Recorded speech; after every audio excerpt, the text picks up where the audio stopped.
صلى الله عليه وسلم. السلام عليكم وبركاته. وعليكم السلام ورحمة الله وبركاته. abalabi baffe abalungi ab'omukutu guno omuganzi ogwa Rawda Islam Media tubaniriza mu programu yaffe wano ey'okubeera nga twanukulwa ebibuuzo. Mu kiseera kino tuli ku muzikiti guno omukulu mu Mukono district, mwana wattu nga tuli ku dalasa gagadde. Abatugoberera mwenna ku mitimbagano gyaffe Facebook, YouTube, WhatsApp, TikTok n'emikutu gyonna emigatta bantu, mwana wattu tubakubiriza okubeera nga mwanguyirizaako mujje mu dalasa gagadde eri wano eno ku Masjidi Atiqi mu Mukono Town. Mu mbeera efaananako bwetyo siremererwa kubeera nga njogera ku ba sponsors baffe aba programu eno eŋŋanzi, baganda baffe aba Bariki Spices. Mwana wattu etuweereza mu ebirungo ebigenda mu caayi, ebigenda ku mmere, nabwekityo n'ebirungo ebikola cakes mu ggwanga lyonna. Bariki Spices tusangibwa Bweyogerere. Atwagala tujja kubeera nga insha Allah gye bujjako awo tubawa ennamba z'amasimu okubeera nga musobola okubeera nga mutufuna n'empeereza zaffe insha Allah. Abo nno mwana wattu be batuteekamu ensimbi okubeera nga puroguramu eno mugiraba ku mayengo ga Rawda Islam Media. Mu studio amannya nze Muhammad Abdallah Mbaziira, nga sirinzekka ndi n'omuwalimu Seeka Abbasu Senkuba Sonko ow'Omutalagwe gwe ŋŋenda okusaba abeere nga mwana wattu ababuuzaako abalabi baffe mu mbeera efaananaku bwetyo insha Allah. إن الحمد لله نحمده ونستعينه ونستغفره. أعوذ بالله من شرور أنفسنا وسيئات أعمالنا. إنه من يهدي الله فهو المهتدي ومن يضلل فلا هادي له. وأشهد أن لا إله إلا الله وحده لا شريك له. وأشهد أن سيدنا وحبيبنا ومولانا محمد صلى الله عليه وآله وسلم. أما بعد أبتوليزا منا السلام عليكم ورحمة الله وبركاته. وعليكم السلام ورحمة الله وبركاته. mwalimu barakallahu fikum. Asebo sirema kwebaza abateesiteesi b'enteekateeka eno eya Megadalus. Mwana wattu tubakubiriza akyali wabweru oba akyali eyo yenna gy'otulabira, sembera kumpi, sembera mwana wattu obeere nga weetaba mu dalusu eno insha Allah. Aseeka tugenderewo direct mu bibuuzo. Faddal. Naam. Agamba nti assalamu alaikum wa rahmatullahi wa barakatuh. Wa alaikum assalam. Sheikh, if I have a wife but I have not married her, am I supposed to be with her together or it's haram? Still ku kibuuzo ekyo nekino kigendereko inshallah kubanga ndaba byonna bikwataganira wamu. Agamba nti era ono bw'obeera ne bbaawo nga temwaweebwa okkirizibwa okumwoleza engoye za Ramadan, engoye ze mu mwezi gwa Ramadan.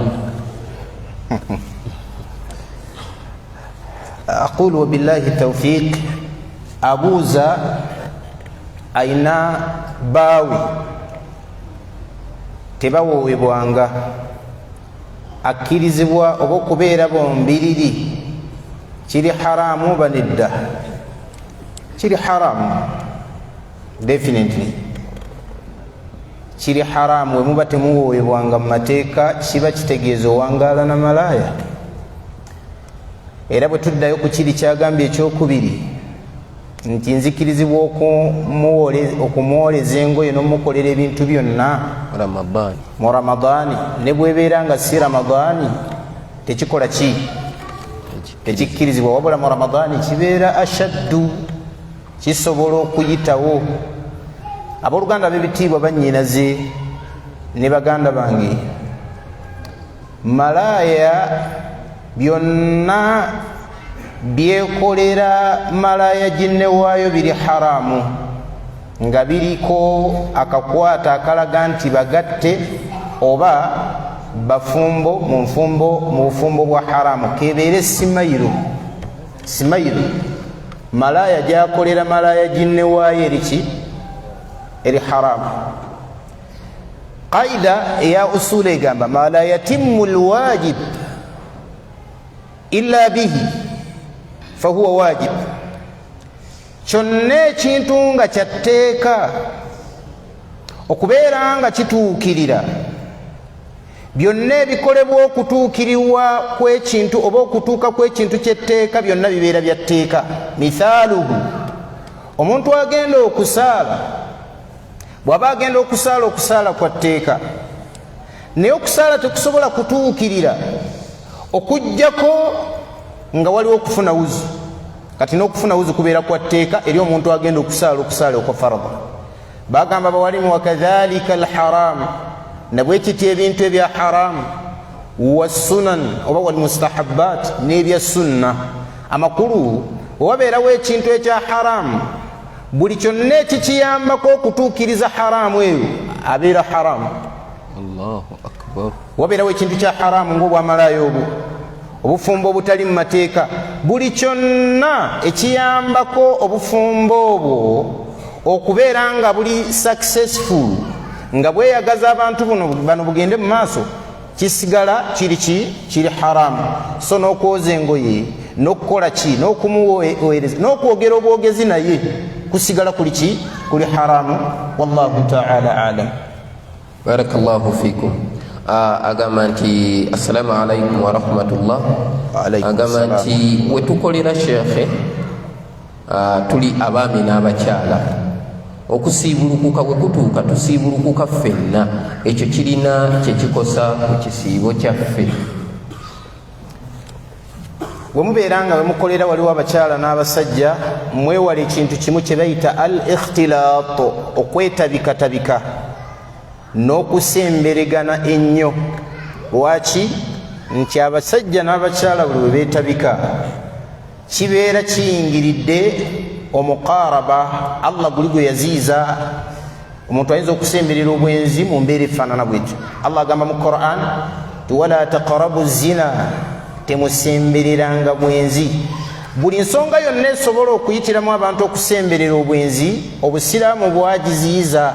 Era wajja qaida egamba nti saddan lidhari'a, abantu balina okubeera nga bateekawa okuzizika emyaganya gyonna egiyinza okuyitiramu abantu okwenda oba okukola haramu. Mu myaganya gye tuyinza okuyitiramu okukola obwenzi mwe muli abasajja n'abakyala okwetabikatabika oba okubeera nga basemberegana nnyo. Kyova olaba nabbi waffe Muhammadi sallallahu alaihi wasallam yaziiza omusajja ng'olaba abakyala batudde wali gwe n'ogenda n'obatuulamu. Yagamba nga tolinawo obayita si bassengaabo, si bamaama bo, si bajjajjaabo abakyala, si bannyoko, si bawalabo, si bakyala bo. Yaga nti iyakum waddukhulu fi nnisa, mwewalenga okugenda ne muyingira mu baki, mu bakyala. Omu ku bakyala kyava abuuza omubaka Muhammad sallallahu alaihi wasallam, nabuga nti ya Rasulallah araaita alhamu. Omu ku basahaba yabuuza naga nti araaita alhamu, olaba otya mulamu wo nga gwe ŋŋenze oba gye ŋŋenze mulamu wange, muganda wa mukyala wange. Nabbi n'agamba nti alhamu walmaut, mulamu wo lumbe lwa kitalo, lumbe olugenda okutta tosemberangawo. Kitegeeza ki abooluganda? Buli nsonga yonna erimu okusemberera abakyala oba okubeera nga twetabika nabo, amateeka g'eddiini gagiziiza. Olaba ne kukuziika wafudde omuntu bagamba nti engeri gyerindi embeera eyo ya kwetabikatabika, waliwo naakuba ekitiiyo jja kugira bwoti. Obusiraamu bwagaana abakyala okubeera nga basembera okwetabika mu basajja. Ayagala okugendayo ku kabbuli alina kubeera nga agendayo oluvannyuma lw'abasajja kukola kuvaayo.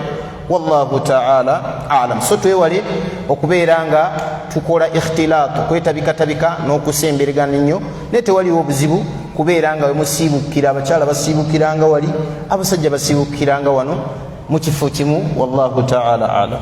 Barakallahu fikum. Agamba nti assalamu alaikum wa rahmatullahi wa barakatuh. Alaikum assalam. Lugelago Salimu, katono nnyo. Lugelago Salimu, barakallahu fikum okubeera nga otugoberera ebbanga lyonna.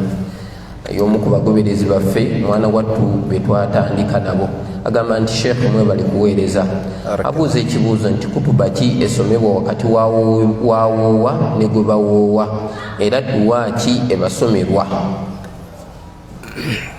amma khutubatu azziwaaj ebeeramu kubuulirira bafumbo bano kulaga buli omu buvunaanyizibwa bwe oluusi n'okulaga obwetaavu bw'oyinamu ono n'obwetaavu ono bwakuyinamu ekyo nno mwana wattu kyaliwo hatta qabla al islam nga n'obusiraamu tebunnaba kukola ki kujja buno obwaffe obuli khas obwomubaka muhammad sallallahu alaihi wasallam kigambibwa nti abu talib nabbi wali awasa khadija busiraamu bwali tebunnaba kujja naye nabbi baba bali mu kuwoowebwa kwabwe oba mu kuwasiŋŋanya kwabwe nga khadija nabbi amuwasa abu talibi yasoma khutuba era khutuba eyo emanyikiddwa nga mweri mu bitabo bya adabu ebyoluwarabu yamugamba nti muganda wange oba mutabani wa muganda wange ono muhammadi simanyiyo muvubuka mu bavubuka b'abawarabu amukira mu mpisa mu bino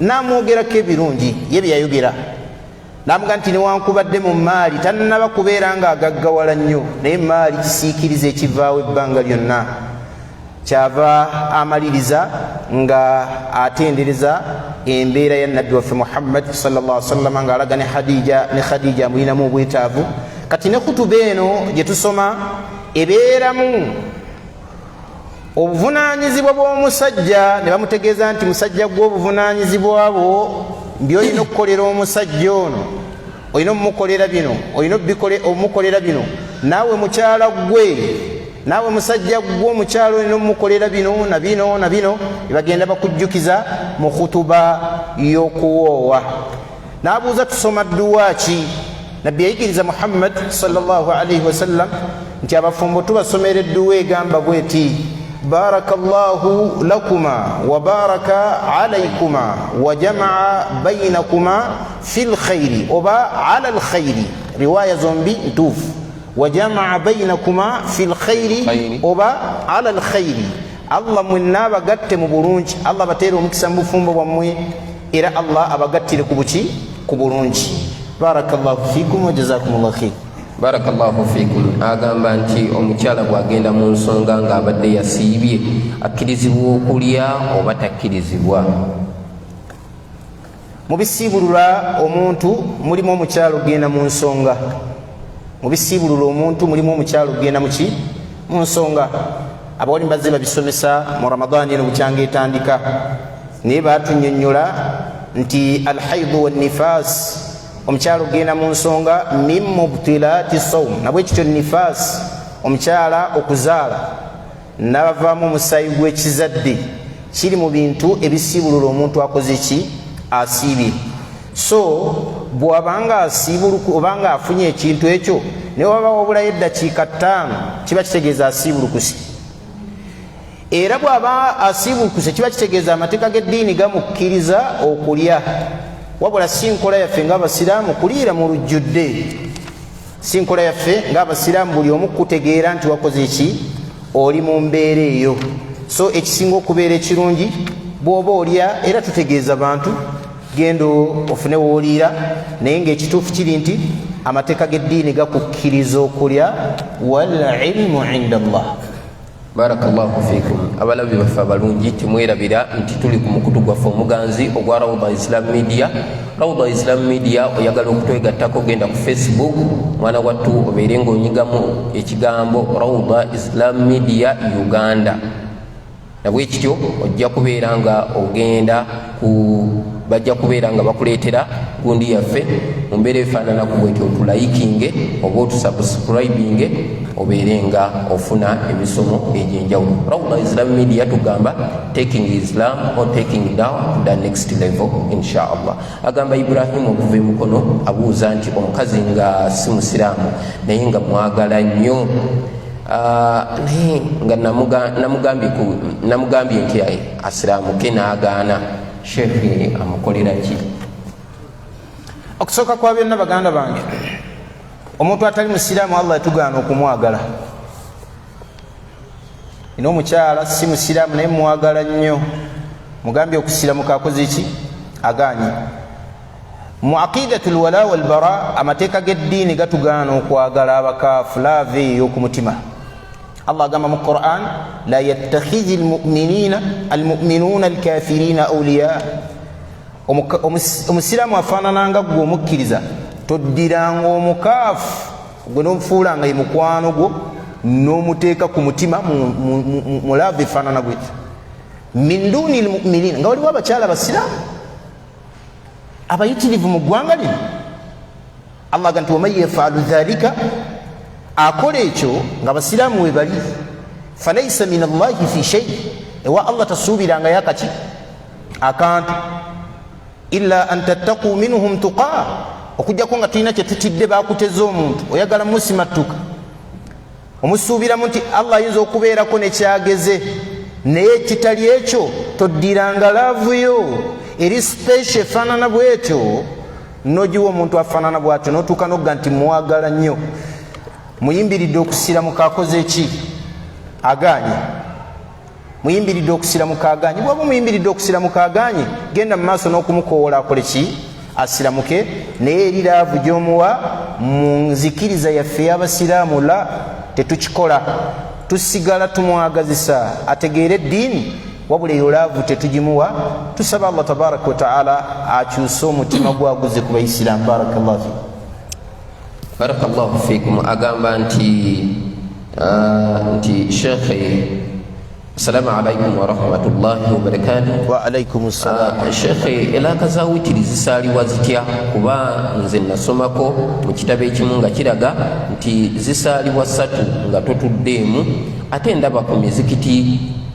muzikiti imaamu asooka n'asaazaako 2 ate ne tunona endala emu seeka ekyo kituufu أقول وبالله التوفيق ركعة وتري تصبر كسال السطورم غتو تدم لو صبر كسال بيري بومالا نسالم كيكيريزبوا أما كل وتري وصبر كسال ركعة السطورم وصبر كسال بيري ate nosala emu oba nosala emu witiringa gwosaddeta emu kyakolwako nabbi waffe Muhammad sallallahu alaihi wasallam so wokyekanga kyonna tolowooza nti abalala bali ku kikyamu byombi sunna za mbaka Muhammadi sallallahu alaihi wa alihi wasallam barakallahu fikum agamba nti assalamu alaikum wa rahmatullah shekhi ndi mulwadde nsiibe abuuza mulwadde nsiibe omulwadde obusiraamu bwamukkiriza okulya aliwenga awonye Allah agamba mu Qur'an faman kana minkum maridan aw ala safari fa'iddatu min ayyamin ukhra yenna omulwadde oba ali ku lugendo bagamba fa'iddatu min ayyamin ukhra ajja kuliwanga ramadani weddeko Allah yamuwa chance ekyo no mwana wattu mulimu samahatu hadha ad-din obusiraamu buno buyina engeri gye bwakwatamu abantu nti omuntu mutunuulira embeera ze zonna sitteeka nti omulwadde alina okukola ki alina okubeera nga alya asiiba era obusiraamu bwakukwata nti embeera eyo ey'obuwaze ey'obulwadde gwelya ramadaani bweggwako siiba nga ofunye obulamu obulungi obulwadde bwa miteeko ebiri inda ahlul ilm obulwadde waliwo bwe bayita almaradu almuzmina obulwadde obw'olukonvuba nga bwo tebuwona mithalu dhalika al aids nga bwolaba siriimu mithalu dhalik maradu sukkar obulwadde bwa sukaari mithalu dhalik sickle nazo obulwadde bwa lukonvuba obulwadde obulala waliwo omuntu ng'alina awusaazi nga zo mutuufu za bulabe waliwo abalina awusaazi nga zibakkiriza okusiiba naye awusaazi ez'obulabe obwo obulwadde bubeera bwa lukonvuba omuntu afaanana bw'atyo bw'abanga kyekirwadde kyayina ayina kuliisa buliisa mu ramadaani oyo taliwa kubanga bw'anaaliwa ekirwadde kijja kusajjuka ate tumufiirwe siraamu bwamuta aliise buli lunaku miskiini min awsatu ma yut'imu ahlihi mu mmere yennyini gy'aliisa abantu be ogeraageranyamu mukyala wange bwe mba muliisiza emisana muliisa ki n'ekyeggulo n'okipimapimamu n'okiweereza gw'ogenda okuliisa. Teekako n'akatunda, era mukyala wanywerako akatunda ne kacaayi oluusi, byonna bipimeepimemu mu nsimbi oziwe gw'ogenda okukola ki okuliisa, oba bipimeepimemu mu mmere obiwe gw'ogenda okukola ki okuliisa. Amma obulwadde obwokubiri bwe bayita almaradu ghayru muzmina, waliwo birwadde nga si bya lukonvuba. Mithaalu dhalik, ekisujja kikugwiridde awo, bakutudde mu ddwaliro bakuyoddeyodde awo baga nti olina okufuna treatment. Treatment eyo mulimu okumira empeke. Teeka olina okubeera ng'osiibulukuka olunaku olwo obeere ng'oliwa nga Ramadaani ekoze eki, nga Ramadaani eweddeko. So mu mbeera efaanana bw'ekyo tugamba nti ekirwadde kye bayita gayru muzmina, abamu ku bawalimu bakyawulamu emiteeko ebiri. Tuwaliwo obulwadde nga khafiifa, nga busaamusaamu, muntu n'alwalamu awo ekisenyiga naye ng'asobola okusiiba nakyo. Tukugamba bw'oba olina obusobozi obusiiba nakyo toyina buzibu, naye kiriwo ekiri awula kusiiba oba kusiibulukuka. Ekiri awula yenna afuna kye bayita obulwadde asiibulukuke. Lwaki? Nti eyo furusa Allah aba agikuwadde. Allah ayagala omuntu gw'aba wadde olukusa akozese olukusa lwe. Era kyekimu bannange ku muntu ali ku lugendo, bw'obeera n'olugendo kati lwawewuka, ogenda Nairobi, ogenda Arua, ogendera mu Nnyonyi, omuntu ali free okusiiba oba okusiibulukuka, naye ekisinga obulungi ki kusiibulukuka yadde otambulidde mu Nnyonyi. Lwaki? As-safaru qita'atun min al-'adhab, olugendo gutundutundu mu bibonerezo byokolera ewuwo si byokolera mu lugendo. Ne bw'obeera na haja ng'oli mu lugendo waliwo ebizibu by'ofuna. Yensonga lwaki obusiraamu bwateeka ku lugendo ti omuntu akkirizibwa ng'ali mu lugendo okubeera ng'akola ki, ng'asiibulukuka, era nga kikiri awula. Wallahu ta'ala a'lam. Barakallahu fikum. Abalabi baffe abalungi, tetwerabira tuli ku mukutu gwaffe ogwa Rawda Islam Media, nga puroguramu eno eteekebwamu baganda baffe, eteekebwamu sente baganda baffe aba Baliki Spices. Baliki Spices tusangibwa Bweyogerere, Kirinnya Namataba Road, oluguudo olwo olugenda ewa Honorable Semujunganda, mwana wattu kampuni yaffe wensangibwa ne mu Bbuto Bweyogerere. Mu mbeera efaananako bwetyo nga tuvuddeyo oba baavaayo okubeera nga baweereza bannayuganda n'ensi yonna okutwaliza wamu mu birungo ebikwatagana n'ebyokulya ebigenda mu kyayi. Akasimu abaagadde bafunire ku 078622274 oba 075681319 mu mbeera efaananako bwetyo. Bwe baganda baffe Baliki Spices. Agamba nti Sheikh, assalamu alaikum wa rahmatullah, nze Ahmadi Muhammad ndi Masindi. Mbuuza, waliwo azikaali ezeeyawulidde nga tuzireeta mu kisiibo, era tusoma ki buli kuwummulamu mu taraweehe? Azikaali, ebibuuzo biri bibiri. Azikaali ezeeyawulidde nga zo tuzireeta mu kisiibo, shada la ilaha illallah, n'ebisigadde azikaali kize tuleeta buli luwummulamu lwe tuwummula mu taraweehe? Kansooke mbuulirire ggwe kankwe nasiha inshallah. Barakallahu. Assalamu alaikum. Wa alaikum salam. Tusaba bizinesi yaffe ojja kuzirangira wabweru inshallah, si masjidi muno. Barakallahu fi. Barakallahu fi. Tayib, abuuziza nti waliwo azikaari eziri special mu kisiibo muno. Mu butuufu tetuyinayo azikaari ziri special mu Ramadaani okuggyako nabbi waffe Muhammad sallallahu alaihi wasallam kye yatubuulirako, era nakyo kirijje no ku salaatu tarawih oba ku muntu ayimuse mu biro bya Lailatul Qadr. Ezo ezimanyikiddwa qawlu nabiyyi sallallahu alaihi wasallam, Allahumma innaka afuwun tuhibbul afwa fa'fu anni. Edhikiri emanyikiddwa gye twogera mu biro byaki bya Lailatul Qadr. Tujogera kiro. Aisha yabuuza nabbi Muhammad sallallahu alaihi wasallam, namugamba olaba otya ng'ekiro kya Lailatul Qadr kinsanzeewo? Ma aqulu, njogere ki? Nabbi namugamba nti quli, gamba Allahumma innaka afuwun, Allahumma innaka afuwun, ay Allah gwe musonyiyi, oleka abantu tuhibbu al-afwa oyagala nnyo okuleka abantu n'obasonyiwa fa'fu anni Allah nkusaba okoleki onsonyiwe ondeke mu byenkola nekibeera nga nabbi waffe alayhi salatu wassalamu ye dhikiri yokka gye yayigiriza gye tusinga okumanya ennyo eri special naddala ekiro kya lailatul qadiri oba mu biro bya lailatul qadiri tugiyitirize nnyo insha Allah. أما قول الناس أشهد أن لا إله إلا الله أستغفر الله أسألك الجنة وأعوذ بك من النار اللهم إنك عفو تحب العفو فاعف عني ebigambo ebyo kino ekyokubiri tukinyonyedde Allahumma innaka afu kituufu.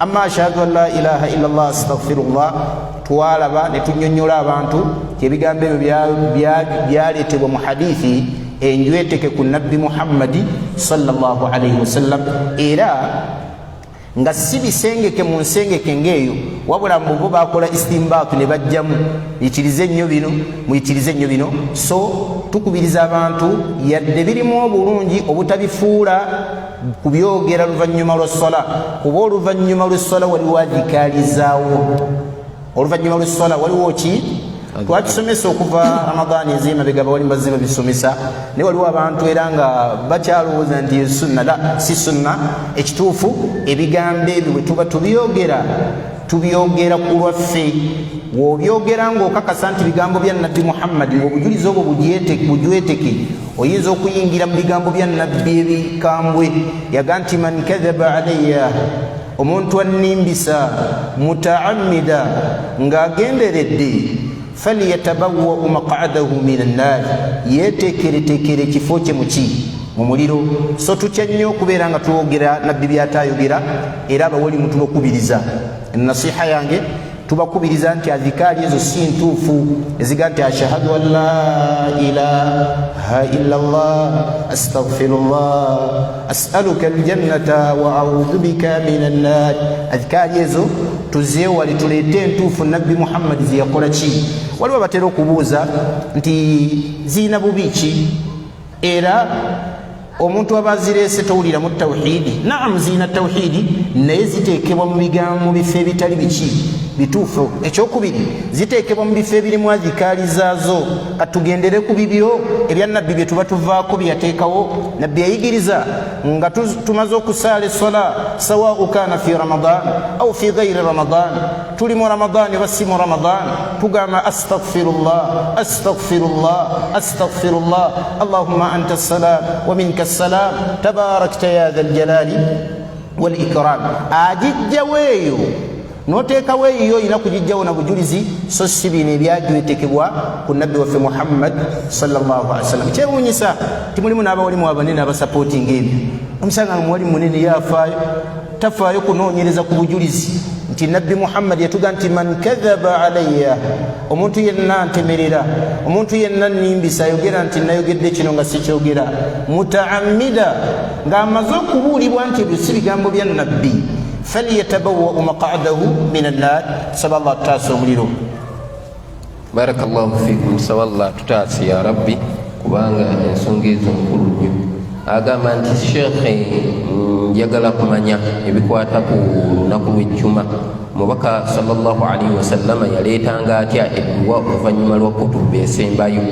Ekyokubiri abaffe abantu beyabeeranga asomera edduwa bawanikanga emikono amakulu 14. Oluvannyuma lw'esswala basomangawo dduwa ki oba nedda? Basomangawo edduwa oba nedda? Oluvannyuma lw'esswala y'ejjuma. Tayib, ensonga ezikwatagana ne khutuba y'ejjuma abuuziza ku khutuba eno nabbi sallallahu alaihi wasallam yasomerangawo dduwa ki. Kiri mu sunna omuntu yenna asoma khutuba oluvannyuma obanga afundikira khutuba addu'au lilmuminin, okusabira kubaki kubakkiriza. Gwe noonyayo edduwa nga egwa mu bakkiriza obeere ng'obakola ki ng'obasabira nga allahumma a'izza al-islaama walmuslimin wa adhilla ash-shirka walmushrikin wa dammir a'daa'aka a'daa' ad-din. Ay Allah tabaraka wa ta'ala tukusaba obusilaamu ekitiibwa n'abaki n'abasiraamu وأذل الشرك والمشركين tukusaba Allah tabaraka wa taala oweebuule shiriki omukkakkanya omutujjirewo obeerenga omunyoomesa abeere munyomoofu n'abashiriku wadammir a'daaka a'daa ad-diin Allah tukusaba obeerenga abalabe b'eddiini obatujjirewo Allah ezo ezimu ku dduwa okusabira ku nsi yammwe emirembe Allahumma aminna fi awtanina Allah tukusaba oteeke mu nsi yaffe emirembe ay Allah tukusaba oteeke mu nsi yaffe emirembe eyo nayo ezimu ku dduwa zosobola okusabira ku basiraamu mu khutuba naddala esembayo abuuza nti bwe yasabanga nabbi Muhammadi basahaba bawanikanga emikono ne bagamba amin amin mu butuufu tetuyina bujulizi nga basahaba bwe basabanga bawanikanga emikono ne bagambanga batya amin amin tetukiinaako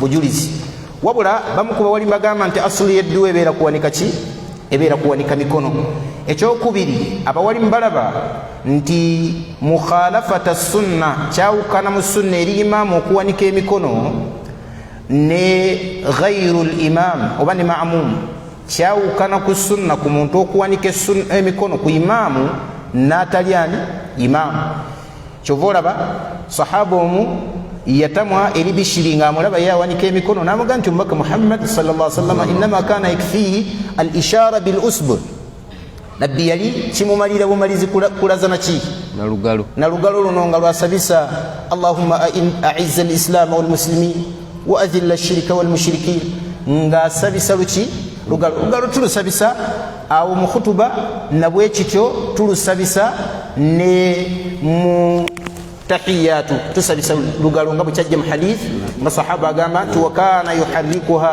nabbi sallallahu alaihi wasallam yanyenyanga olugalo luno oba yalulaza inda baadhi alulama yad'u biha nga alusabisa olugalo luno nabbi yalusabisanga mu tahiyatu ye so nekibeeranga baganda bange ensonga ekwatagana n'olunaku lw'ejjuma imaamu teyali wanise mikono okujjako mu bintu bibiri ekisookera ddala bwabeeranga akola istisqa asabira nkuba asaba nkuba nabbi yalabwako bwe yalinga asaba enkuba ng'awanika emikono Allahumma agithna kwolwo yawanika emikono musajja oli bwe yajja mu Namalungu nabbi sallallahu alaihi wasallam ng'ali ku kituuti n'amugaa nti ebisolo bifudde tetukyalaba kakuba nabbi n'awanika emikono n'agamba Allahumma agithna kwolwo yalabwako nga asaba ng'awanika emikono ekyokubiri kwe kubeera nga ajjawo enkuba ennyingi oba asaba enkuba ebeere ng'ekola ki nga evaawo ennyingi eyo eyinza okubeera nga abantu esusse tebakyajagala kigambibwa nabbi sallallahu alaihi wasallam era omusajja y'omu yakomawo n'amugamba nti enkuba esazeeko ebitundu ensolo zaffe tezikyatambula nabbi sallallahu alaihi wasallam era n'asaba ku kituuti naga nti hawa alaina wala alaina weyamala n'asonganga Allahumma ala al-akami wad-dirabi wa butuni al-awliya wa manabiti shajar bwatyo bwe yakolanga nabbi waffe Muhammad sallallahu alaihi wa alihi wasallam amma ffe abatudde wansi ekiri mu sunna butawanika mikono n'obutaleekaanira waggulu nnyo ti amin amin amin tuminisirisa munda mpola mpola ku lunaku lw'ejjuma ebifo bingi ebimanyikiddwa ng'ekyo ye sunna mu adhikaali zaazo nga tokkirizibwa kubeera ng'owanikirawo mikono yadde nga kyogenda okusaba dduwa ekyokulabirako omuntu bw'aba agenda ku ttooyi waliwo dhikiri gye tusabirawo erimu edduwa si bwe kiri ogamba otya bismillah allahumma inni a'udhu bika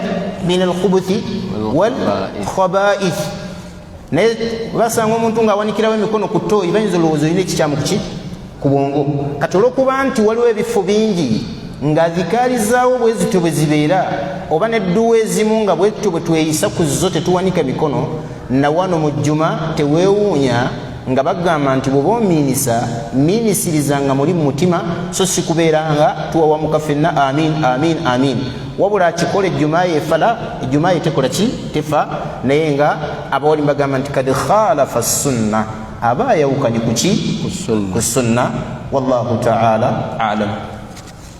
Barakallahu fikum. Agamba nti Sheikh bino ebibuuzo bivudde mu dalusu yaffe eno agamba nti njawulo ki eri wakati wa mahabba ne mawadda?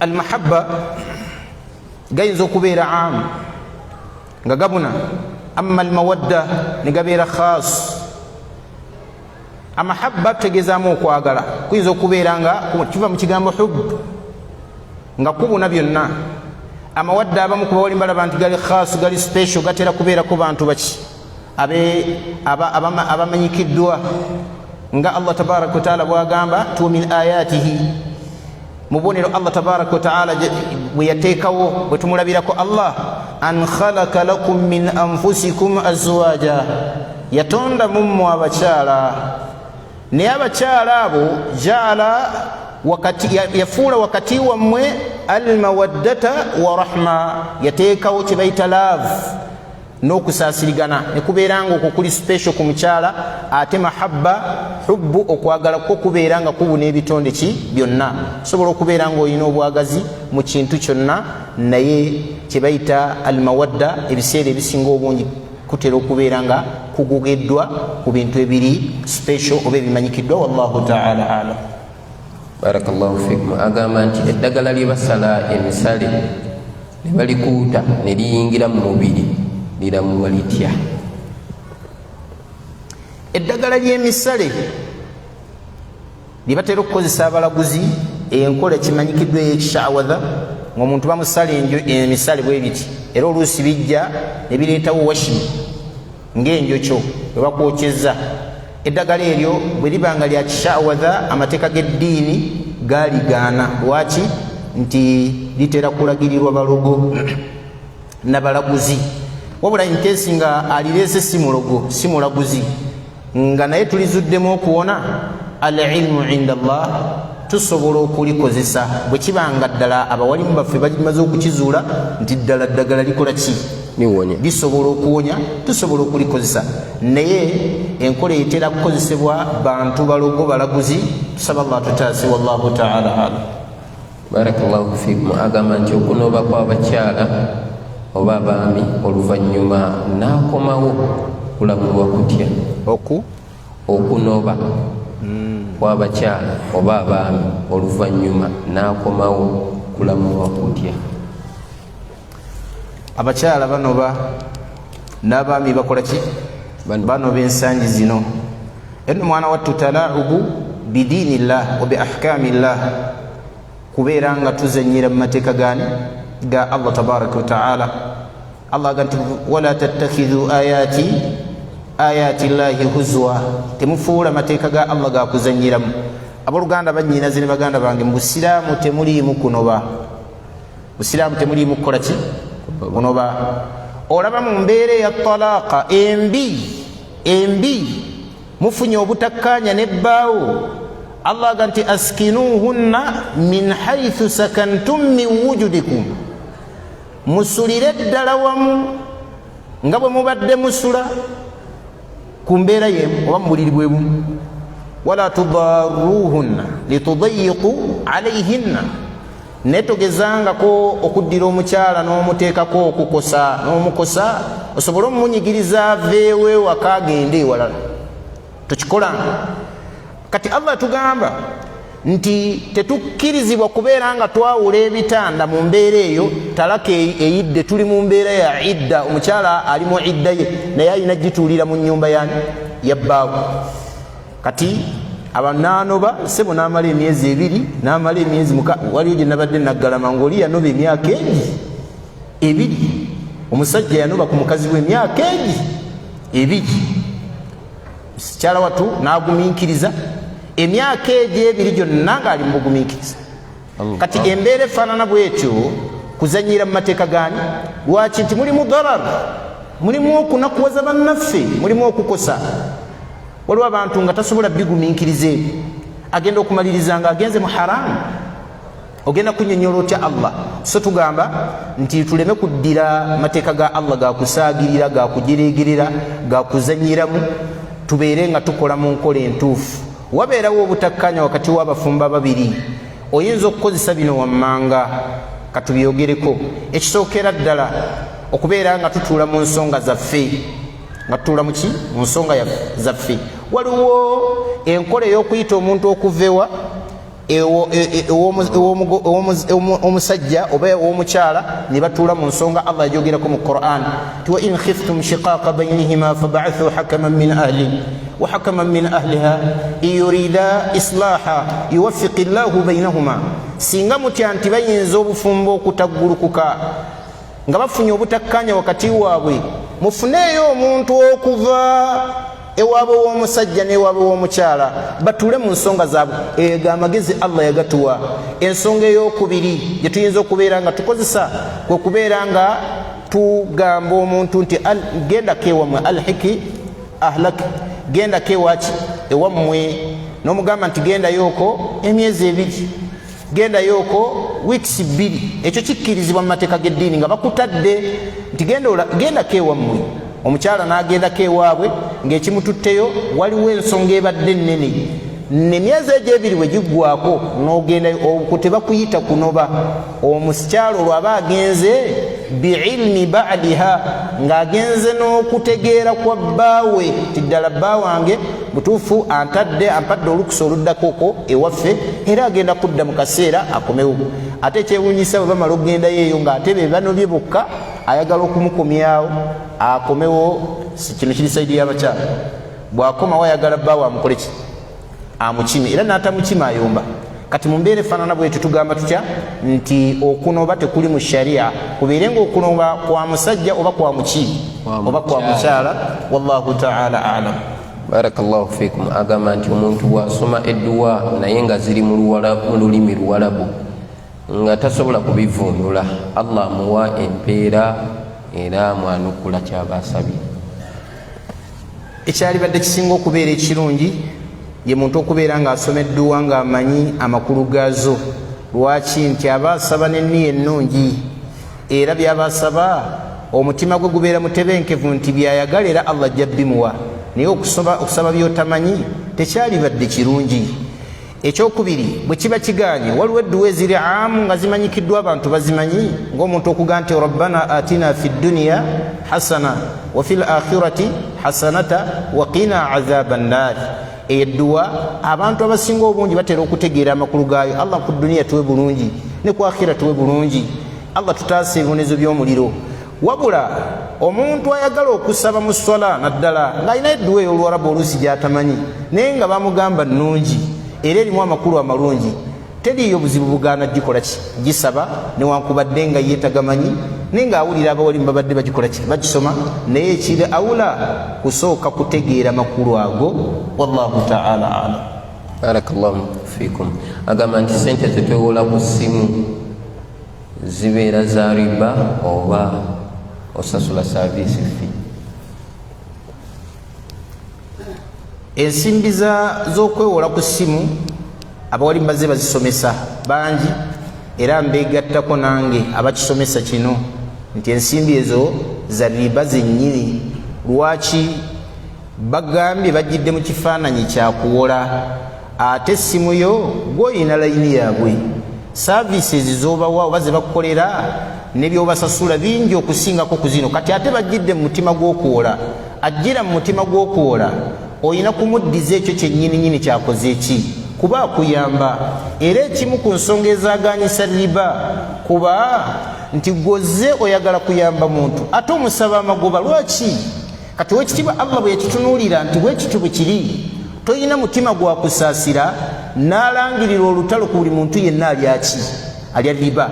So tugamba abantu muzeewale.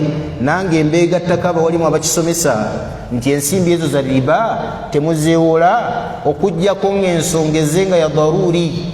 Omuntu oyagala mukubira kutaasa muntu, Allah ageze tekuliiko krediti, oyagala kutaasa muntu oyina kukozesa kkuba eryo lyokka osobola okukikola. Naye ekitali ekyo tozeewolanga muganda wange, tozeewolanga mwannyinaze. Wallahu ta'ala a'lam. Barakallahu fikum. Agamba nti njawulo ki eri wakati wa kursiyu ne arush? Al-kursi ntebe ya Allah tabaraka wa ta'ala, ate arushi ntebe ya bwakabaka. Zonna ntebe naye ni ntebe ya bwakabaka. Era baganda gye bayita namulondo, gye bayita arushi. Namulondo yani arushi. Era mu arrangement yabyo Allahu fawqa arshihi, Allah ali waggulu wa arshi ye. Olwo hadith wa in kana fihi dha'f newankubadde ng'erimu obunafu kigambibwa nti nabbi waffe Muhammad sallallahu alayhi wasallam eri musnadi gwa Imamu Ahmad yagamba ti baina samai dunya wallati taliha 500 ami, okuva ku ggulu ery'okunsi n'eryo eriddirira 500 ami, ekintu ekiddukawo speed kirina kudduka emyaka 500. wa baina kulli samai wassamaa 500 ami, n'okuva ku buli ggulu n'okutuuka ku ggulu waliwo obuwanvu ku kintu ekidduka speed kirina kuddukirawo emyaka 500. N'agamba nti wa baina samai sabia, n'okuva ku ggulu ery'omusanvu yagamba wa baina samai sabia, n'okuva ku ggulu ery'omusanvu wal kursi, n'ennamulondo ya Allah 500, n'entebe ya Allah gye bayita kursi, awe wali kursi 500 ami, era ekintu ekiddukawo speed kiddukirawo emyaka 500. N'agamba nti wa baina alkursi walma, n'okuva ku kursi ya Allah n'amazzi waliwo oguyanja 500 ami, waliwo ekintu ekiddukirawo speed kiddukirawo emyaka 500. N'agamba nabbi waffe alayhi salatu wassalam nti wa al-arshi fawqa al-ma, arshi ya Allah eri waggulu w'amazzi, wallahu fawqa al-arshi, ate Allah ali waggulu wa arshi. Ni hadith fihi dha'f 'inda ba'd ahli al-'ilm, wallahu ta'ala a'lam. Barakallahu fikum. Agamba nti shekhe, lwaki tekikirizibwa omukazi okuziika bbaawe nga teyamuwoowa? Damupulire. Lwaki tekikirizibwa omukazi okuziika bbaawe nga teyamuwoowa? Iri mu mpya. Tekikirizibwa mukazi kuziika bbaawe nga teyamuwoowa. Oseeka ava wano, seeka Sudiru ng'omanyi nnyo eby'Abaganda, kiri mu Buganda kiri mu Busiraamu. Mukazi nga tebamuwoowa tasembera wa ku ntaana ya bbaawe, naawe tokimanyi, ate yagikatende.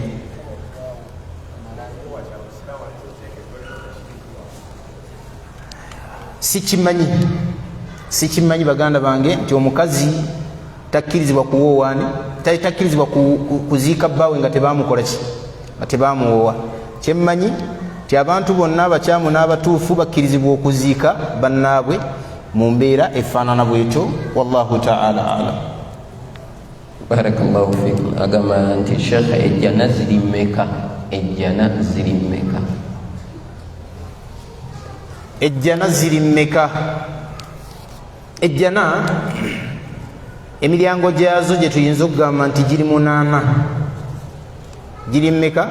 Giri 8, nga egimu nabbi waffe Muhammad sallallahu alayhi wasallam yagenda agijjamu ng'alaga ne bannannyinizo gyo, ng'omulyango gwe bayita Rayyan. Nabbi yagamba nti inna fil jannati baab, mu jjana mulimu ki? Omulyango yuqaalu lahu Rayyan.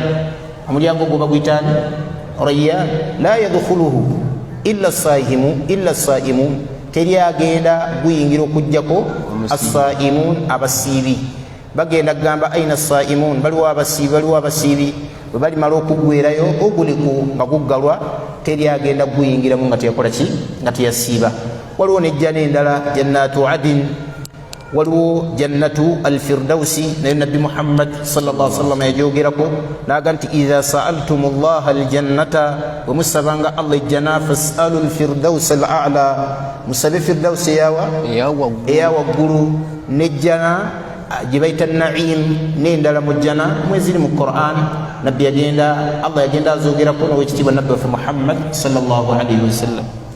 Barakallahu fikum. Agamba nti shekhe, kituufu nti enkoko bweba ekookolimye ebeera bimalayika, era bweba ekookolimye tusomerawo dduwa ki? Hadithi weri nga ntuufu nnyo, eri mu sunan, wasahahu almashayikh walmuhaddithun. Nabbi yagamba Muhammadin sallallahu alayhi wasallam, idha sami'tum siyaha dik, bwe muwuliranga enkoko ng'ekookolima, fas'alu llaha min fadlihi, musabe Allah ebirungi bye, فإنها قد رأت الملائكة أو فإنه قد رأى الملائكة كبينكو كيبير بيتي ملائكة إذا ناتقام أنت وإذا سمعتم نباح الكلب بمبا مولد كوكابا كويمبا فاستعذ بالله من الشيطان الرجيم هو كوبغولا كويمبا نسبي الله aberenga abatasa sitani yakulimirwa kubanga fa innahu kad raa ash-shaytan okuboggola kwa yebera bi shaytan basira bidde eyogerane ku kukaba kwendogoyi nga nabbi atugamba nti ebera era bi sitani buli wekaba mugambe nti a'udhu billahi minash shaitani ar-rajim wallahu ta'ala a'lam. Barakallahu fikum. Agamba nti shekhe omukubi w'ekitabo yani era n'agamba nti Firawuna abantu beyagamba okutema yabatema. Agamba omukubi w'ekitabo yani omukubi w'ekitabo babeera bamaseeka bebayita abasawula mu kisiraamu. Bamaseeka abo babeera balaguzi nga balagula abantu abategeeza ebirwadde byabwe bibaluma era baani ababaloga ne babatuma ne ebintu bye bakusobola okukozesa okubeera nga babajjanjaba mu birwadde byabwe ebyo. Ekyokulabirako mu byatera okukola batuma abantu embuzi naye nga sitaani ze ziba zibabatumye, shayatini zibatuma embuzi okugonjoola ensonga zaabwe ezo. Mu bintu byebatera okubatuma endiga babatuma enkoko ezakkala ezimanyikiddwa. Kino ekizibu kinene nnyo, olina okuleeta enkoko nga njeru ng'erimu obutolobojjo obwa bbulaaka n'ogenda ogiyigga. Kati ebyo bye bakola byennyini nabali bamutuula ku ngo bakabwa kaganda nabyo bye bakola, yensonga lwaki amateeka g'eddiini gagamba nti abantu abo bashiriku balaguzi. Ate owekitiibwa Allah tugamba okugenda obugenzi ew'omulaguzi ku lulimi lwa Nabbi Muhammad, ogenda obugenzi eri omulaguzi. Allah yatugamba nti yatugamba nti n'okakasa byakugamba faqad kafara bima unzila ala Muhammad, oba okaafuwalidde Nabbi Muhammad byeyakola ki byeyatumibwa nabyo. Kati ate wati ono omulaguzi. So omukubi w'ekitabo atera okubeerako n'ebintu byasaza. Bw'ogendayo n'ekizibu ng'akwata peeni ng'alina ennyukuta z'awandiika awo n'azisazaasaza n'asazaamu obuti n'aga nti ekizibu kyo olina obuzibu bunene nnyo nnyo, naye solution weeri kijja kuggwa takutiisatiisa nnyo. Abalala asooka kukanga n'akuteeka mu buki bunkenke, wamala okuteeka mu bunkenke wamaliza n'akulaga nti wajja kubeerawo solution mu mbeera efaanana bwetu. Abantu abo Nabbi Muhammad yatugaana okugenda okubeebuuzaako era yatugaana n'okugendayo ewaabwe okubasemberera, kuba agendayo obugenzi Allah takkiriza sola ze ennaku 40 kugendayo bugenzi. Ate agendayo n'akakasa byamugamba ow'ekitiibwa Allah tabaraka wa taala. Nabbi yagamba nti omuntu oyo abeera mukaafu ng'akaafuwalidde Nabbi Muhammad bye yajja nabyo okuva eri Allah azza wa jalla. Wallahu taala alam. Abaddeko nekyabuzi ekirala ku mukubi w'ekitabo agamba nti Firawuna abantu beyagamba okutematema yabatema. Abantu Firawuna beyagamba okutematema yabatematema. Kigambibwa yabatematema ng'atematema ebigere byabwe n'emikono min khilaafi. Bw'atema omukono ogweno ate ekigere atema kyawa kyeno.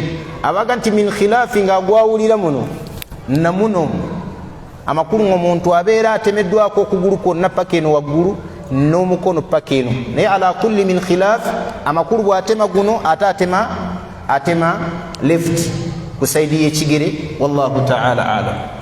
Barakallahu fikum. Agamba nti shekhe w'omugagga gwenkolera ayina embwa. Shekhe embwa ezo tezikosa kisiibo kyange oba eswala zange? Embwa ekosa nannyini girunda, gwatagirunze tekukosa. Nabbi bwekityo bwe kyajja mu hadithi ti omuntu alunda embwa akendeezebwako ebirungi ebyenkana qiraatu buli lunaku. Kati osooka neweepimapimamu qiraatu ogiweza buli lunaku okendeezebwako qiraatu. Bwekityo bwe kyajja mu sunan. Kati weewale okulunda embwa, wabula gwe gy'otalunze tekukosa. Abaganda baga nti guluma yakola ki? Yaguza. Enziku tekwatani, tekwata kundi. Barakallahu fikum. Sheikh musajja ddala mutuufu muzzukulu wa Kisolo. Agamba nti Sheikh nzikirizibwa okusoma essuula nga ze zimu okuva ku subuhi mpaka ku isha. Nzikirizibwa okusoma essuula nga ze zimu mpaka ku isha mu ssola kyategeeza nga nsoma kul huwa Allahu ahadu. Okkirizibwa eri essola ebeera ntuufu, wabula sunna tukyusaamuuko ku ssuula ezo. Wobanga olina wakwanguyira kyusaamuuko. Yeyo yali sunna y'omubaka Muhammad sallallahu alaihi wasallam. Kino nakyo kiri mu sunna nabbi yakikarra, omuntu okubeerako n'essuura ng'azimanyi zirimu okutendereza Allah ng'azaagala lwekyo n'aziddiŋŋana oluusi, kiri mu sunna. Ng'oli omusajja yaddiŋŋana nnyo kul huwa Allahu ahad, nga buli wasoma agiddiŋŋana, bw'asoma essuula agisomerako. Nabbi yabagamba nti muyite.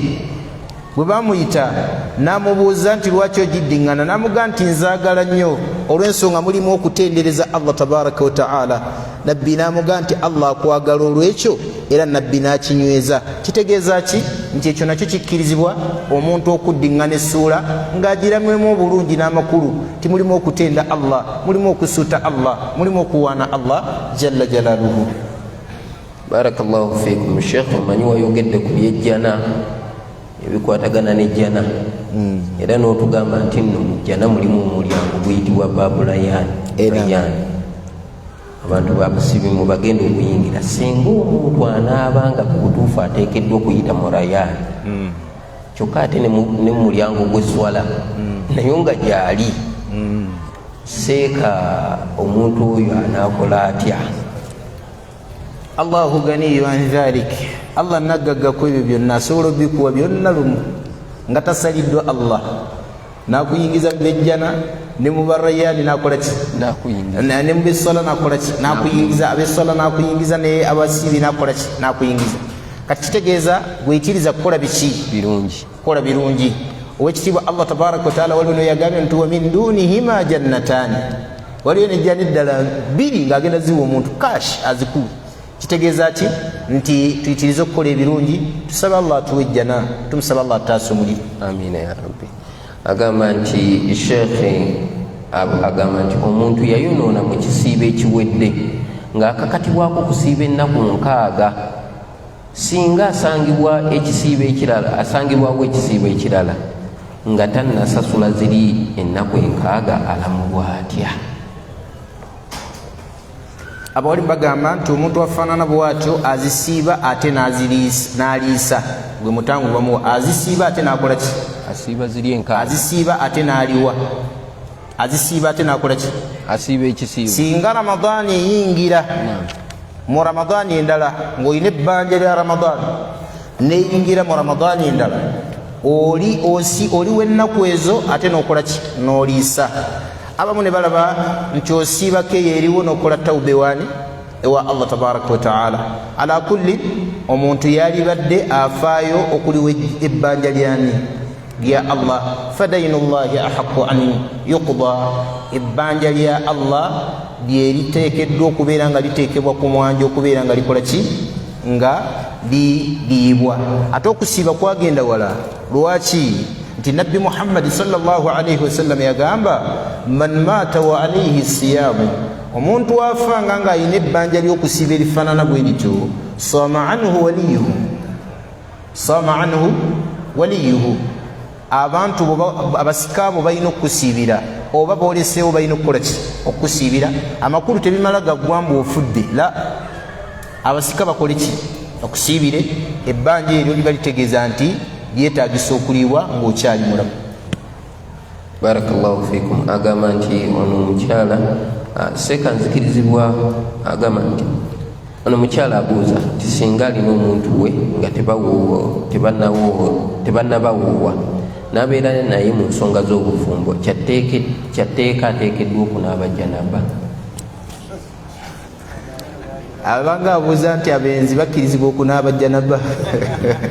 Kyabuuza omwenzi akkirizibwa okunaaba janaba? Naam, anaaba janaba ate asaala ati omwenzi tasaala asaala omuntu yenna ayenda alina okusaala kati onaasaala otya nga ate olina ki janaba so okkirizibwa okumunaaba wabula osigaza oguzambi ogunene ogukolobero gwoba olina ogwoki ogw'obwenzi duka okole tawube wa Allah tabaraka wa taala mu bwenzi obwo kuba bwabulabe naddala ku muntu ajjulukuse nga takoze eki takoze tawuba mu bwenzi obwo. Barakallahu fikum. Agamba nti ono mukyala abeera yekka amakulu yeepangisiza kimukakatako bw'aba agenda okusaala okwaziina era n'akima ne swala. Okwaziina abawalimu ku saidi y'abakyala baga nti la tajibu ala nisa, si kwa tteeka ku baki ku bakyala, wabula waliwo ebigambo by'abawalimu yenabadde njagala okunakala gye muli ku nsonga y'okwaziina.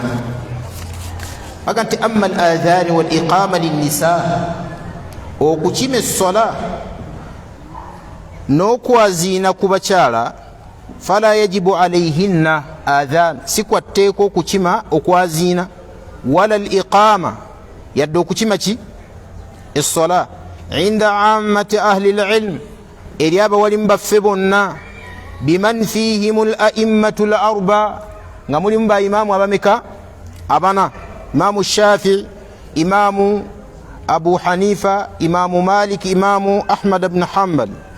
Agamba nti bal qala ibn Qudama, imaamu ibn Qudama yagamba la a'lamu fihi khilafa, sinaawo kyemmanyi njawukana wakati w'abawalimu nti okwaziina si kwa tteeka n'okukima essola ku bakyala. Amma imaamu Ahmad yagamba wa hal yusannu lahunna, naye kiri mu sunna gye bali. Imaamu Ahmad ibn Hanbal yagamba in fa'alna fala ba'sa, bwe baba bakimye ne baziina abakyala tewali buzibu, wa in lam yaf'alu fajaiz, ne baba tebaziinye ne bakima essola bo ku lwabwe kikkirizibwa. Wa qala al imaamu Shafii, imaamu Shafii yagamba inna al iqamata fi haqqi an-nisa manduba, imaamu Shafii alaba nti okukima essola ku bakyala kiri mu sunna, amakulu omukyala bw'akima ku ssola aba akoze sunna yennyini. Imaamu Shafii bw'alaba la al adhan, naye adhaani yesi yaki si ya sunna ala al mashhur, wal awla lahunna an yu'adhin, naye kituufu ekisinga obulungi gye bali baziine, wa yuqimna, era bakimena ki n'essola biduni raf'i sawti, nga naye tebasitula maki maloboozi, nga tebasitula maloboozi. فقد روى ابن المنذر وابن أبي شيبة أن عائشة كانت تؤذن، كيغامبي وانت عائشة يكولانغ ekyo حديث سين في. وقال أغامانتي وروي أيضا عن ابن عمر، كيغامبي وانت صحابة قبيت عبد الله بن عمر سئل بامبوز صحابة فتوى فانا بويت هل على النساء آذان، abakyala tteeka balina okwaziina. Eno sahaba yawa fatwa kyateeka abakyala balina okwaziina. Fagadiba radiyallahu anhu, nanyiiga sahaba oyo Abdullah ibn Umar. Waqala, nagamba hal ana anha an dhikirillah, mwagala nziyiza abantu okukola okutendereza Allah tabaraka wa taala. Qala ibn al-Munzir, ibn al-Munzir yagamba al adhani dhikirun min dhikirillah, okwaziina omuntu abajjukira Allah. Da nisa, muleka abakyala yadhkuruna Allah, nabo bajjukirani Allah. Ne babeeranga ye Ibn Umar yabata abakyala okubeera nga baziina naye tebawanika maki maloboozi, n'okukima essola bakole ki bakime naye tebawanika maki maloboozi. Wallahu ta'ala a'lam. Barakallahu fikum. Agamba nti Sheikh, mama wange yanobewa taata wange naye teyali musiraamu, taata n'amusiraamula era n'amuwoowa, kati yafumbirwa ewalala omusajja atali musiraamu, naye taata yali teyamuwa talaka. Mama wange mama waafa, kuba kiba kitya akkirizibwa okubeera nga tumusaalira omukyalo oyo? Maama we yanoba n'agenda n'afumbirwa atali musiraamu, bwafa akkirizibwa yasooka wa kitaawe, yasooka wa taata nga tali musiraamu, taata n'amusiraamula. naye teyamuta kati n'agende wa taata namba 2 atali musiraamu, bwafa bamusaalire. Bwabanga abadde asaala ng'akola emirimu gyonna egy'eddiini asaalirwa. Waba asaala tukkirizibwa omukola ki? Omusaalira. Naye bwabanga abadde tasaala kiba kitegeeza nti tumusaalira. Ekyokubiri bwaba yalangirira nti ddala ddala obusiraamu yabuvaamu, oyo naye tetumukola ki? Tetumusaalira. Wallahu ta'ala a'lam. Barakallahu fikum. Agamba nti singa nyina janaba nnyingi nnyo ezimanjibwa nzinaaba zonna. Singa nina janaba nnyingi nnyo nga zimmanjibwa zonna nino zinaaba, la onaabako etya? Onaabako emu n'oleeta n'ekiikirira ziri zonna ezakola ki? Eza kulembera. Kitegerekisi? Barakallahu fikum. Wabula waliwo amasaala akuba obudde buyiseewo agamba waliwo baga nti singa nina enaaba 2, nina janaba ate nina n'olunaaba mathalan olw'olwejjuma, zombi nzinaabe.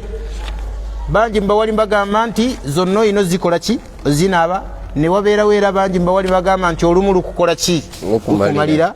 Wallahu ta'ala alam. Barakallahu fikum. Agamba nti shekhe, wemba nga ndi awaka nga nannyinimu musamize nasala enkoko oba embuzi, nzikirizibwa okuzirya oba nedda? Musamize bw'asala embuzi n'enkoko tetulya. Allah bwe yatukkiriza abasobola okusalako ne tulya bakitaabiya bokka.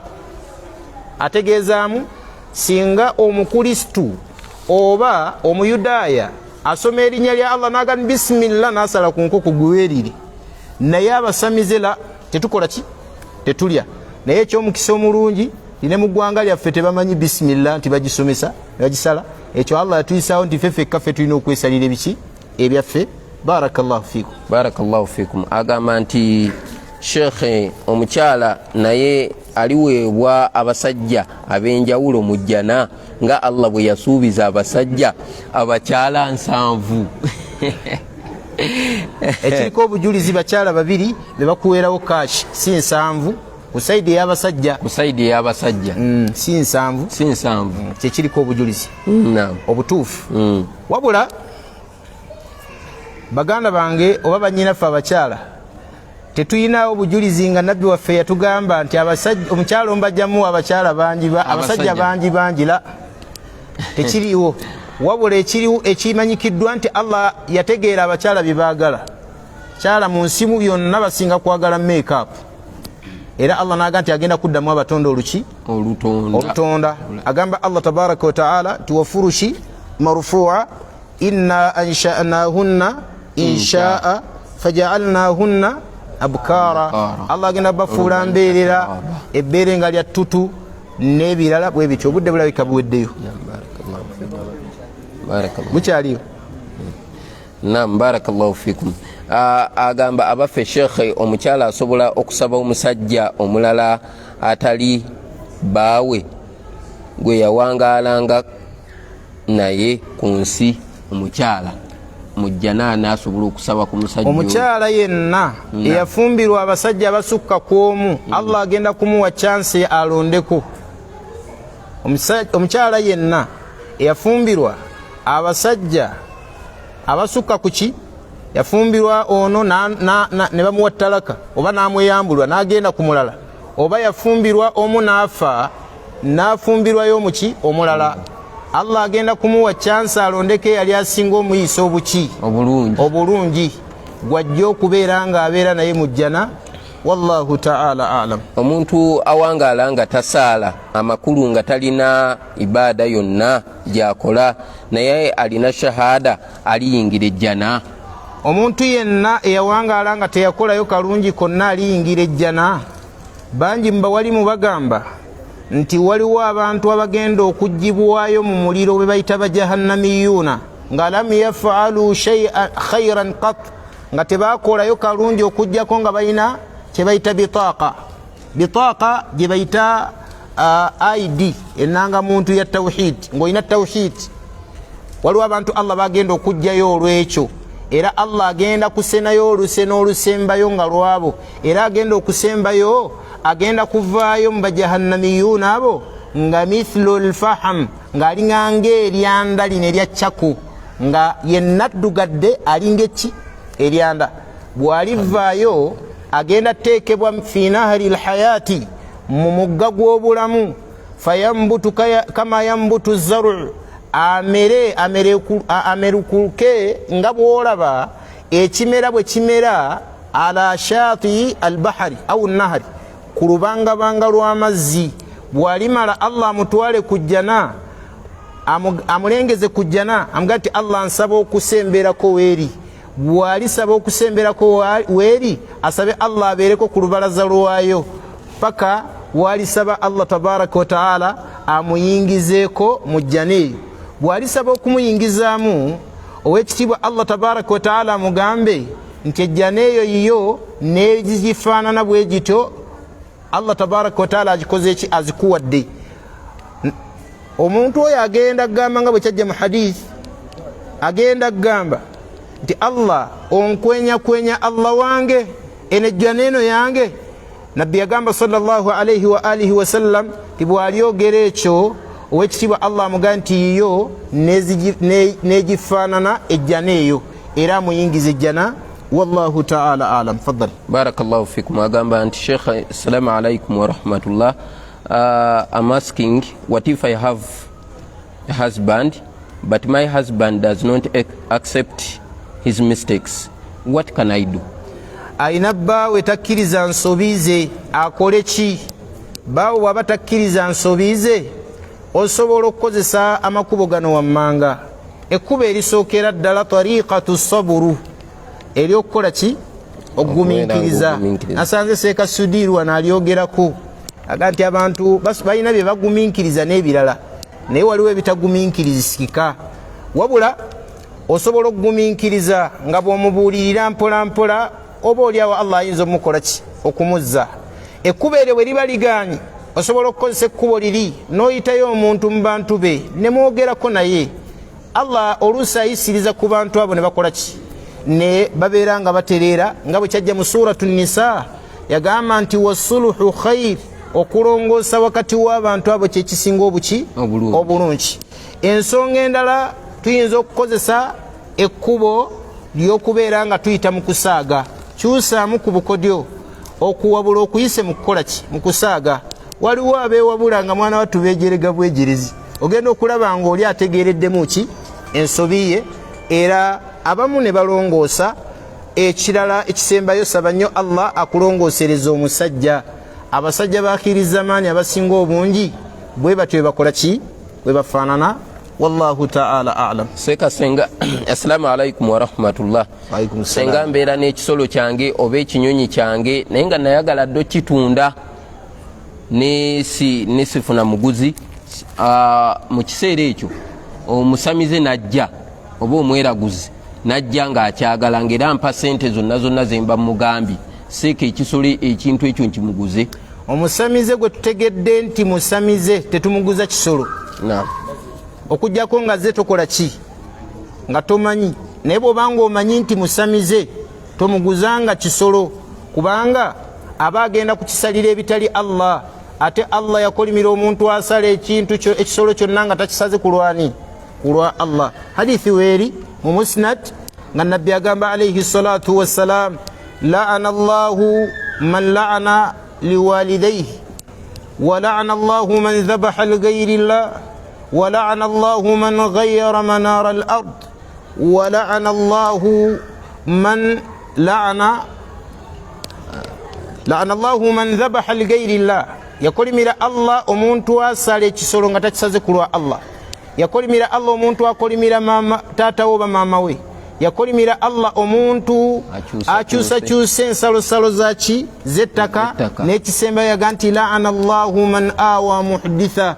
Allah yakolimira omuntu walwa ayamba ku munabbid'a ayamba oba abudamya munabbid'a togezanga okuyamba ku munabbid'a nga ayina bid'a zagenda okukola ki okukola. Barakallahu fikum.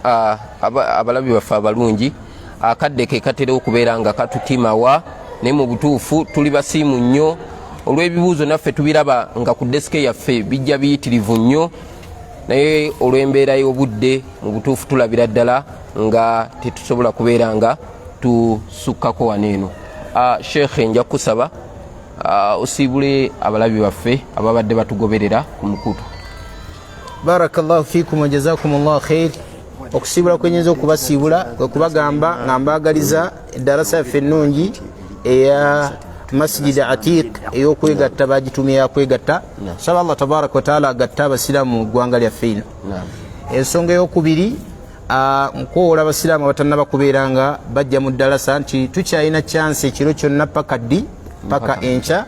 Tubasaba insha Allahu taala mujje muyige eddiini yammwe, si ddarasa eno yokka, eddarasa zonna we basomesereza eddiini. Genda osome eddiini yo, eddiini yakuyiga kutuula wansi. Innamal ilmu bittaallum, irimu bayigiga bamaze kutuula ne bagikola ki ne bagisoma. Barakallahu fikum wa jazakumullahu khair. Barakallahu fikum. Tubebaza ababadde batugoberera ku mikutu gyaffe gyonna egya Rawda Islam Media. Tubategeeza nti Rawda Islam Media evuddeyo okubeera nga ekuweereza n'emisomo eminyuvu. Twebaza bonna ababadde batugoberera ku mukutu gwaffe ogwa Rawda Islam Media. Nabwe kityo nyongero bategeeza era n'okukowoola bonna abakyali eyo nga mwana wattu tonna bakubeera ng'ojja mu dalusu eno, jangu eno mega dalusu egenda kubaawo mpaka olunaku lw'enkya. Tubakubiriza mujje mubeere nga musoma eddiini y'owekitiibwa Allah. Dalusu eddako insha Allah oluvannyuma lw'eno next week oba egenda kubeera ŋŋandu insha Allah. Dalusu eyo mujje mubeere nga mukola ki musoma mu Kitete. Barakallahu fikum. Mu Kitete dalusu eyo gyegenda okukola ki okubeera nga ebeera insha Allah. Mujje tubeere nga tusoma eddiini y'owekitiibwa Allah. Sobola kubeera nga nsingakaawo, nsaba owekitiibwa Allah abeere nga akkiriza abo bonna abawaddeyo obudde bwabwe okubeera nga bateekateeka dalusu efaananako bweti mu kifo bwekiti ekinyuvu insha Allah. Assalamu alaikum wa rahmatullahi wa barakatuh.